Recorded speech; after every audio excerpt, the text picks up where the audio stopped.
Okay, to start your weaving in on your bag here, you're going to adjust these so that it's a comfortable height for you. So if you're sitting at a seat where I am and I want my hands in here, then this is a good height. If you're sitting maybe a little in a higher table, maybe you're going to want it even higher. So whatever is comfortable enough for you to get your hands and be comfortable sitting, that's where you want to kind of adjust. And then you can tie those so that they're not loose. You do want those to be tight. Okay, but for starting, I'm demonstrating on Tina's here, and because she has a really nice contrast of red and yellow, red and white, sorry. And I'm going to weave in a couple colors, so I'm going to do blue and pink so that you can see that easier. But whatever thread or yarn that you want, you're just going to get a bunch of your colors. So if I want to weave in black, and you're going to make little yarn balls. So just wind it up on your hand here, and then you don't want too much. This would probably be a good size yarn ball, and then you are going to store that in your shoe boxes. Okay, so you're going to get a bunch of them. So I have, I want to have black in there, so I'm going to round up some more yarn balls, and so that you're not constantly having to go and get some more yarn, and you have everything just in your shoebox ready to go. Okay, the length that you're looking for when you do your yarn ball, you can start out a little smaller if you want. It's just a big pain because then you got to go back in and weave in a new piece. I recommend starting out probably double this amount.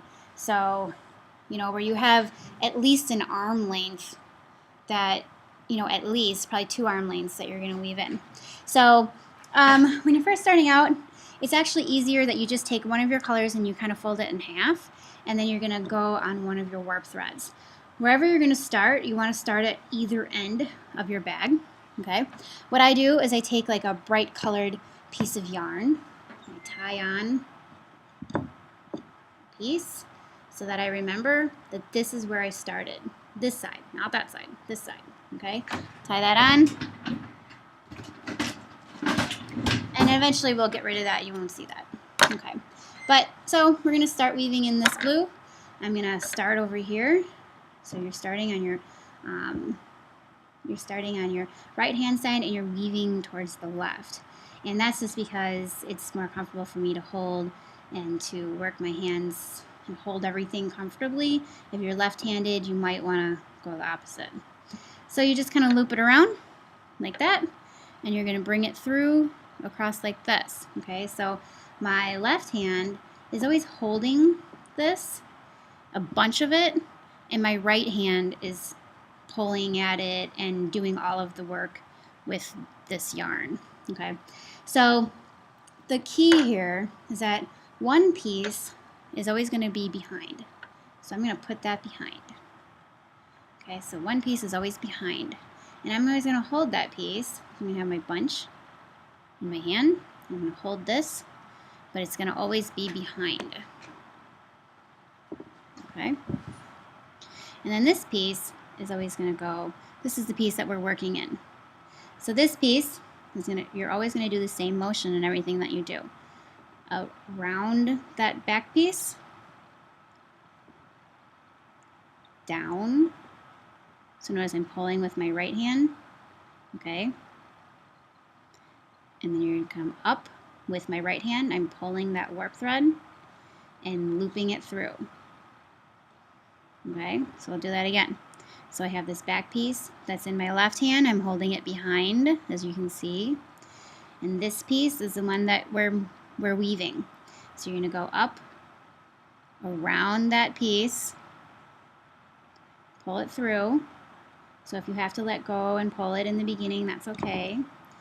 And then you're going to always go in front. You're going up. I'm pulling with the warp thread with my other hand while I have this one. But essentially, this is going to go around that piece and over the warp thread. Of course, a fly is bothering me. Okay, so you get a motion where it's weaving. It's going this way. Okay. okay, towards the up and down, up and down. So you're going up and behind. You'll bring it back through. Okay, so it's going to go up and over behind that other piece. Okay, so you get a weave that looks something like that, where in the front it's real loose, and in the back you're just pulling that piece through. See how it's just pulling through? You can kind of see that, so it should look something like that. So if I take my other bag, you'll see the inside is it's gonna look something like this. So you can see you have that back piece, you know, the yellow or whatever color it is. It's just a straight line going through, and all these little knocks, these little kind of up and down verticals, that's the color that is weaving through to the front. So you're pulling through where it's a straight line, and you're weaving through the color. Now this is not tight. It's very different than basket weaving. Okay, basket weaving is really tight, hurts your fingers. I did so much basket weaving, my fingers were bleeding most of the time. I hated it. So this is really nice. It's very loose. I'm going to change position so you can see it better.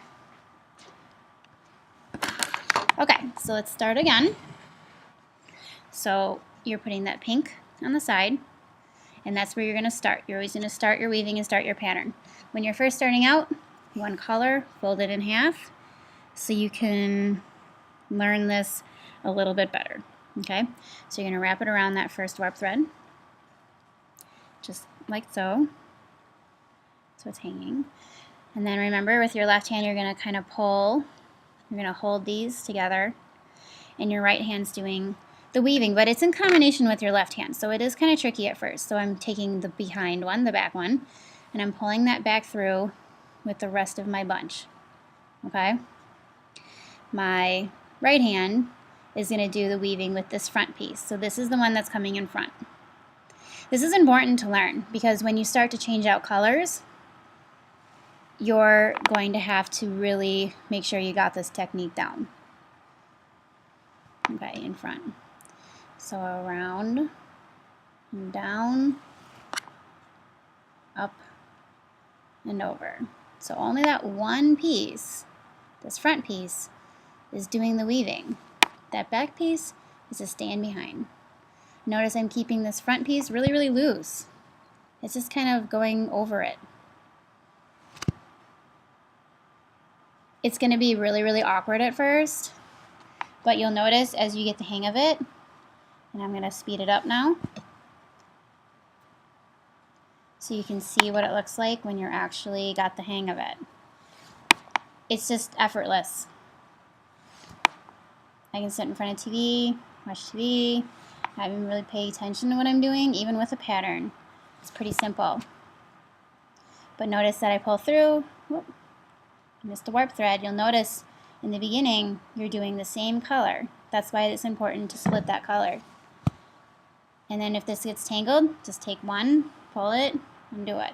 That's why in the beginning having a short one is easier, because it doesn't get tangled as much.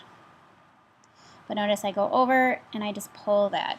And as you start to get more here, I'm having more in my right hand and less in my left hand. You can switch this, shift it, grab more, and have the same kind of method down.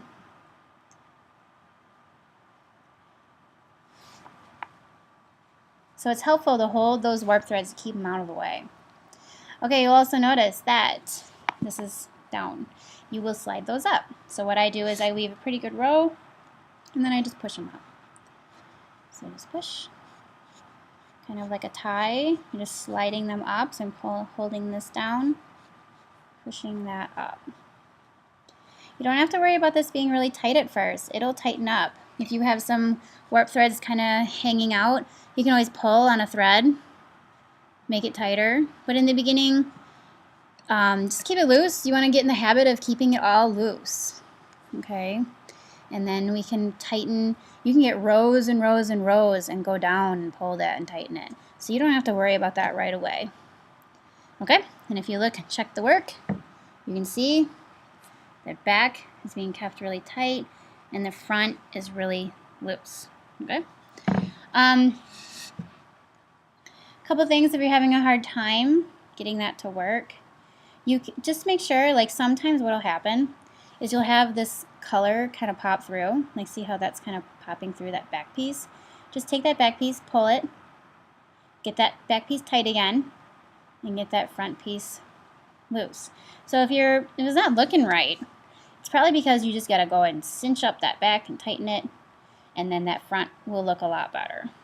Okay. Right.